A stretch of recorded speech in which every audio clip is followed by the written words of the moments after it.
أعوذ بالله من الشيطان اللعين الرجيم بسم الله الرحمن الرحيم الحمد لله رب العالمين الصلاة والسلام على أشرف الأنبياء والمرسلين وعلى آله الطيبين الطاهرين المعصومين الذين أذهب الله عنهم الرجس وطهرهم تطهيرا اما بعد قال اللہ تبارک و تعالی فی القرآن الکریم بسم اللہ الرحمن الرحیم وَلِكُلٍّ جَعَلْنَا مِنْكُمْ شِرْعَةً وَمِنْهَاجًا۔ ہماری آپ کے ساتھ گفتگو فقہی احکام کے بارے میں جاری تھی اور ہم تقلید کے متعلقہ مسائل آپ کی خدمت میں بیان کر رہے تھے۔ ہماری گفتگو اس نقطے پر پہنچی تھی کہ اجتہاد اور عالمیت کی تشخیص کا معیار کیا ہے، یعنی میں کیسے یہ جان لوں کہ فلاں شخص مجتہد ہے یا وہ فلاں شخص مجتہد عالم ہے، یہ پہچاننے کا طریقہ کار کیا ہے۔ معمولاً 3 راستے بزرگان نے فقہا نے اپنی کتابوں میں اپنے رسالہ عملیہ میں ذکر کیے ہیں۔ پہلا راستہ یہ ہے کہ ایک اہل علم شخص جو خود مجتہد عالم کی جانچ اور اس کی پہچان کرنے کی صلاحیت رکھتا ہو، وہ مجتہد عالم کی جانچ کرے اور اس کی عالمیت کو کشف کرے۔ بس پہلا راستہ کیا ہے کہ خود شخص سے مجتہد کسی دوسرے مجتہد کو کشف کرتا ہے کہ یہ مجتہد ہے یا مجتہد نہیں ہے۔ دوسرا راستہ یہ ہے کہ مجتہد عالم کی عالمیت اہل خبرہ افراد میں سے اس قدر مشہور ہو جائے کہ خود اس شہرت سے مجتہد کی عالمیت کا یقین ہو جائے۔ یعنی اگر حوزہ علمیہ قوم میں وہ مجتہد رہتا ہے تو وہاں چونکہ اکثریت علماء کی ہے تو وہاں اس ماحول میں اس کی عالمیت کی اور اس کے اجتہاد کی شہرت ہو جائے، تو ایسے میں یقینی بات ہے کہ اس کی یہ شہرت عالمیت کے عنوان سے ہونا اس بات کی دلیل ہے کہ ایک سے زائد افراد نے اس کی عالمیت کو پرکھا ہوگا، تب جا کر یہ بات معروف ہوئی ہے۔ تیسرا مطلب جو ہے وہ اس سلسلے میں یہ ہے کہ 2 عادل اہل خبرہ افراد جو مجتہد کی شناخت کرنے کی صلاحیت رکھتے ہوں، وہ کسی فرد کی عالمیت کی گواہی دیں، لیکن کوئی دوسرا 2 افراد ان کی عالمیت کی گواہی کو رد نہ کرے۔ یعنی اگر الف شخص کی عالمیت پر 2 افراد گواہی دے رہے ہیں، 2 اہل خبرہ ہیں، عادل ہیں، گواہی دے رہے ہیں کہ فلاں شخص عالم ہے، تو کوئی مزید 2 آدمی آ کر ان کی گواہی کو ریجیکٹ نہ کریں۔ اگر ریجیکٹ کر دیں تو 2 متعارض گواہیاں ہمارے سامنے آ جائیں گی، تو ایسی صورت میں اس شخص کا مجتہد ہونا یا اس شخص کا عالم ہونا ہمارے لیے ثابت نہیں ہوگا۔ اب یہاں اگلا مسئلہ جس کی طرف ہم اشارہ کریں گے وہ ہے مکلف کا وظیفہ، کہ مکلف کا یہاں پر کیا وظیفہ ہے۔ پہلا مسئلہ جس کو یہاں پر ذکر کرتے ہیں کہ مکلف پر واجب ہے کہ وہ مجتہد عالم کی شناخت کے لیے تحقیق اور جستجو کرے۔ یہ ہر مکلف کا وظیفہ ہے، میرا بھی وظیفہ ہے، آپ سب کا بھی وظیفہ ہے کہ اگر آپ تقلید کرنا چاہتے ہیں تو مجتہد عالم کی شناخت کے لیے تحقیق کریں، جستجو کریں، معلومات لیں، حوزہ علمیہ میں مقیم علماء کرام سے پوچھیں کہ عالم مجتہد اس وقت کون ہے۔ دوسرا مسئلہ جو اس مسئلے میں ذکر کیا جاتا ہے وہ یہ ہے کہ اگر 2 سے زائد افراد علمی لحاظ سے آپس میں مساوی ہیں تو یہاں مکلف کو اختیار ہے کہ ان 2 افراد میں سے جس کی چاہے وہ تقلید کر سکتا ہے۔ یہ مکلف کو اختیار دیا ہے، اور مکلف یہ بھی کر سکتا ہے کہ بعض مسائل میں ایک شخص کی تقلید کرے اور بعض مسائل میں دوسرے کی تقلید کرے۔ مثلا وہ ایسے کر سکتا ہے کہ عبادات کے مسائل میں الف شخص کی تقلید کرے اور معاملات کے مسائل میں بے شخص کی وہ تقلید کرے۔ یہ اسے اختیار حاصل ہے، اور یہ بھی اختیار حاصل ہے کہ ان دونوں میں سے جس ایک کا بھی وہ انتخاب کر لے، وہ یہ توان رکھتا ہے اور اس کو یہ اختیار دیا گیا ہے۔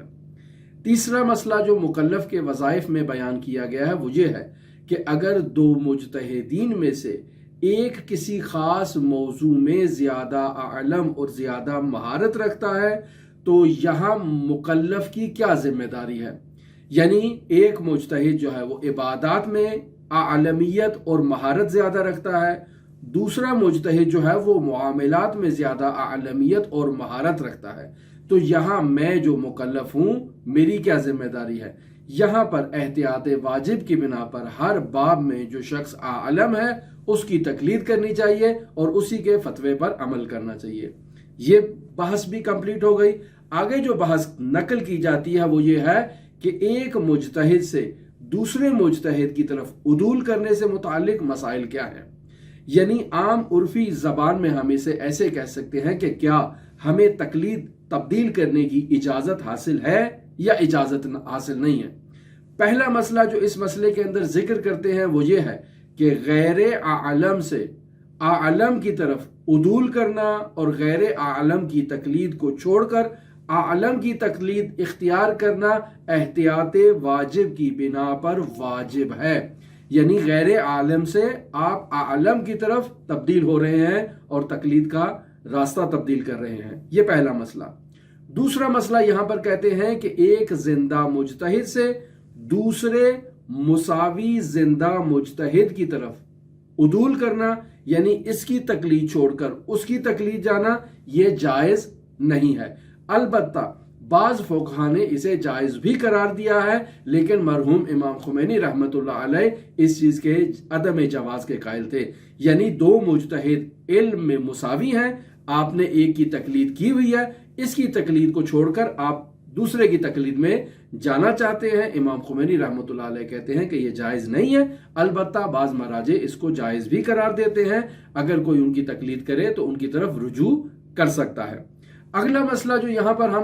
اس سلسلے میں بیان کریں گے، تیسرا نمبر مسئلہ، وہ یہ ہے کہ ایسے مجتہد کی تقلید سے عدول کرنا جس کی مکلف کچھ مدت پہلے تقلید کرتا رہا ہے، اس سے عدول کرے، لیکن اسے بعد میں معلوم ہو کہ وہ فتویٰ دینے کی صلاحیت ہی نہیں رکھتا ہے۔ یعنی میں ایک الف شخص کی تقلید کرتا تھا، بہت عرصہ میں نے اس کی تقلید کی، 2-3 سال تک تقلید کرتا رہا، آج مجھے معلوم ہوا ہے کہ وہ تو مجتہد ہی نہیں ہے، اسے تو فتویٰ ہی دینا نہیں آتا ہے۔ اب جب میرے لیے یہ ثابت ہو گیا ہے تو اس کی طرف سے عدول کرنا اور ایک جامع شرائط مجتہد کی طرف اور اس کی تقلید میں آنا یہ واجب ہے، چونکہ پہلے جس شخص کی میں تقلید کر رہا تھا وہ فتویٰ دینے کی صلاحیت ہی نہیں رکھتا تھا، مجھے غلط انفارمیشن ملی، غلط گائیڈ کسی نے کیا اور میں نے اس کی تقلید اختیار کر لی، لہٰذا اب اصلاح کرنی چاہیے اور واجب ہے کہ اس شخص کی تقلید کی جائے جسے تقلید کرنا میری ذمہ داری ہے۔ چوتھا مسئلہ اس سلسلے میں یہ ہے کہ مردہ مجتہد کی تقلید سے زندہ مجتہد کی تقلید کی طرف عدول کرنا جائز ہے، بلکہ احتیاط مستحب کا تقاضا یہی ہے کہ انسان میت مجتہد کی تقلید کو خیر آباد کہے اور زندہ مجتہد کی تقلید میں داخل ہو۔ مثلا میں مرحوم حضرت آیت اللہ امام خمینی رحمۃ اللہ علیہ کی تقلید کیا کرتا تھا، ان کا انتقال ہو چکا ہے، کیا اب میں مرحوم امام خمینی کی تقلید کو ترک کر کے مقام معظم رہبری کی تقلید کر سکتا ہوں یا حضرت آیت اللہ سیستانی کی تقلید کر سکتا ہوں یا نہیں؟ تو احتیاط کا تقاضا بھی یہی ہے اور احتیاط مستحب بھی یہی ہے کہ میں زندہ مجتہد کی تقلید کروں تاکہ میرے تمام مسائل جو ہیں وہ درست ہوں اور میں زندہ مجتہد سے ہی رجوع کروں۔ پھر آگے جو مسئلہ ذکر کیا جاتا ہے وہ یہ ہے زندہ مجتہد سے مردہ مجتہد کی طرف عدول کرنا احتیاط واجب کی بنا پر جائز نہیں ہے۔ یعنی میں ایک الف شخص کی تقلید کرتا تھا، مثلا مرحوم امام خمینی رحمۃ اللہ علیہ کی تقلید کرتا تھا، میں نے امام خمینی رحمۃ اللہ علیہ کے انتقال کے بعد تقلید کو تبدیل کیا اور اب میں مقام معظم رہبری حضرت آیت اللہ خامنئی کی تقلید کرتا ہوں۔ کیا اب میں آیت اللہ خامنئی کی تقلید کو چھوڑ کر دوبارہ مرحوم امام خمینی رحمۃ اللہ علیہ کی تقلید میں واپس جا سکتا ہوں؟ تو احتیاط واجب کی بنا پر یہ کام کرنا میرے لیے جائز نہیں ہے۔ اگلا جو مورد ہم آپ کی خدمت میں بیان کرنا چاہتے ہیں وہ یہ ہے کہ مجتہد کا فتویٰ حاصل کرنے کا طریقہ کیا ہے۔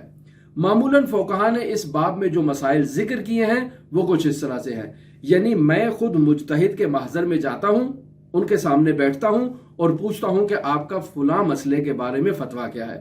وہ مجھے بتاتے ہیں، میں ان کا فتویٰ سنتا ہوں، یہ میرے لیے حجت ہے۔ پس فتویٰ حاصل کرنے کا پہلا طریقہ کیا ہے کہ انسان خود مجتہد سے جا کر سنے۔ دوسرا طریقہ یہ ہے کہ دو عادل افراد اس کے سامنے مجتہد کے فتوے کو نقل کرتے ہیں اور کہتے ہیں کہ آپ کے آیت اللہ العظمیٰ نے یہ فتویٰ نقل کیا ہے اور یہ فتویٰ دیا ہے۔ یہ دوسرا طریقہ ہو گیا۔ تیسرا طریقہ یہ ہے کہ ایک مورد اعتماد شخص سے سننا، ایسا شخص ہے کہ اس کی گفتگو پر ہمیں یقین ہے، ہمیں معلوم ہے کہ یہ کبھی ایسی بات نقل نہیں کرے گا، اور اگر یہ ہمارے مجتہد کا فتویٰ نقل کر رہا ہے تو بالکل درست کر رہا ہے۔ اور آخری مورد مجتہد کا فتویٰ حاصل کرنے کا یہ ہے کہ ہم مجتہد کے مستند رسالہ عملیہ یعنی توضیح المسائل میں یا اس کی ویب سائٹ پہ باقاعدہ اس مسئلے کو دیکھتے ہیں کہ ہمارے مجتہد نے کیا فتویٰ دیا ہے۔ اب یہاں پر کچھ مسائل ہیں جو میں آپ کی خدمت میں بیان کرنا چاہوں گا۔ پہلا مسئلہ یہ ہے کہ انسان کو شک پڑتا ہے یا سہو کا وہ شکار ہوتا ہے نماز کے اندر، تو شکیات نماز یا سہویات نماز کے مسائل کو سیکھنا یہ آیا انسان کے لیے لازم ہے، واجب ہے یا واجب نہیں ہے؟ تو شک اور سہو کے مسائل جو عام طور پر مکلف کو پیش آتے ہیں ان کا سیکھنا مکلف کے اوپر واجب ہے، مگر یہ کہ شخص مکلف کو اپنی ذات پر اعتماد ہے کہ مجھے زندگی میں کبھی شک ہی نہیں ہوگا، میں کبھی سہو کا شکار ہی نہیں ہوں گا، تو ایسی صورت میں یہ مسائل اس پر سیکھنا واجب نہیں ہے۔ لیکن اگر اس کو یہ احتمال ہے کہ مجھے یہ مسائل پیش آئیں گے تو ان کا سیکھنا اس کے لیے واجب ہے، چونکہ یہ مسائل روز ہیں، دن میں اس نے کئی مرتبہ نماز پڑھنی ہے، تو نماز کے مسائل اور شک اور سہو سے متعلق مسائل کا سیکھنا اس کے اوپر واجب ہے۔ پھر اگلا مسئلہ جو یہاں پر ذکر کیا جاتا ہے کہ اگر دو افراد ایک دوسرے کے برعکس مجتہد کا فتویٰ نقل کرتے ہیں، پہلا آدمی کچھ اور مسئلہ نقل کر رہا ہے اور دوسرا آدمی کچھ اور مسئلے کو نقل کر رہا ہے، تو اب یہاں پر ہماری کیا ذمہ داری ہے کس کے قول پر اعتماد کریں؟ چونکہ دو متضاد آراء ہمارے پاس آ رہی ہیں، ہم ان دو متضاد آراء کے اوپر اعتماد نہیں کر سکتے۔ تیسرا مسئلہ جو یہاں پر قابل ذکر ہے وہ یہ ہے کہ مجتہد کی توضیح المسائل میں ایک فتویٰ موجود ہے، لیکن ہمارے پاس ایک شخص آ کر جو فتویٰ نقل کر رہا ہے وہ اس توضیح المسائل میں لکھا ہوا نہیں ہے، بلکہ اس کے برعکس وہ فتویٰ ہمارے سامنے نقل کر رہا ہے۔ تو اب ہم یہاں توضیح المسائل سے فتویٰ کو اخذ کریں یا یہ جو شخص ہمارے سامنے قول نقل کر رہا ہے ہم اس کی بات پر عمل کریں؟ تو یہاں پر مسئلہ اس طرح سے ہے کہ اگر تو وہ شخص جو نقل کر رہا ہے فتویٰ ہمارے لیے وہ یہ آ کر ہمیں کہے کہ مجتہد کی توضیح المسائل میں جو فتویٰ درج ہے وہ فتویٰ اب تبدیل ہو چکا ہے، نیا فتویٰ جو مجتہد نے دیا ہے وہ یہ ہے، تو اس صورت میں جب وہ ایسے دعوے کا دعوے دار ہے اور شخص بھی مورد اعتماد ہے تو ہم اس کی بات پر عمل کریں گے، تب رسالہ عملیہ اور توضیح المسائل میں موجود فتویٰ پر عمل نہیں کریں گے۔ لیکن اگر نقل کرنے والا شخص اس عنوان کی گواہی نہیں دیتا ہے اور وہ شخص بھی مورد اعتماد اس حد تک نہیں، رسالہ عملیہ زیادہ مستند ہے ہمارے لیے، تو اس صورت میں ہم رسالہ عملیہ اور توضیح المسائل میں درج فتویٰ کے مطابق عمل کریں گے۔ پھر آگے جو یہاں پر آخری مسئلہ ذکر کیا جا رہا ہے وہ یہ ہے کہ جو شخص کسی مجتہد کا فتویٰ نقل کر رہا ہے، مثلا میں آپ کے سامنے ایک فتویٰ نقل کر رہا ہوں اور بعد میں مجھے معلوم ہو جاتا ہے کہ میں نے جو فتویٰ آپ کے سامنے نقل کیا ہے وہ غلط نقل کیا ہے، تو یہاں میرے اوپر واجب ہے کہ میں آپ کو اطلاع دوں کہ بھئی اس دن میں نے جو آپ کے سامنے فتویٰ نقل کیا تھا وہ غلط تھا، اشتباہ تھا، آپ اپنے عمل کی اصلاح کریں اور درست فتویٰ یہ ہے۔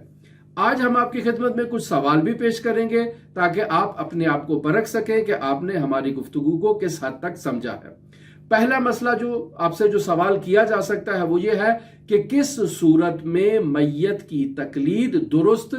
نہیں ہے، یہ آپ بتائیں کہ کون سی وہ صورت ہے جس میں میت کی تقلید کرنا درست نہیں ہے۔ دوسرا سوال، جب اہل خبرہ کی جانب سے کچھ افراد بے عنوان مرجع تقلید اعلان ہو جائیں کہ مثلا آپ ان 10 افراد کی تقلید کر سکتے ہیں، لیکن ہمارے لیے اہل خبرہ نے یہ معلوم نہیں کیا کہ ان 10 افراد میں سے عالم کون ہے، تو اب یہاں پر ہماری کیا ذمہ داری ہے؟ یہ سوال آپ دیکھیں، ہماری تمام گزشتہ گفتگو کو دیکھ کر اس سوال کا جواب نکالیں۔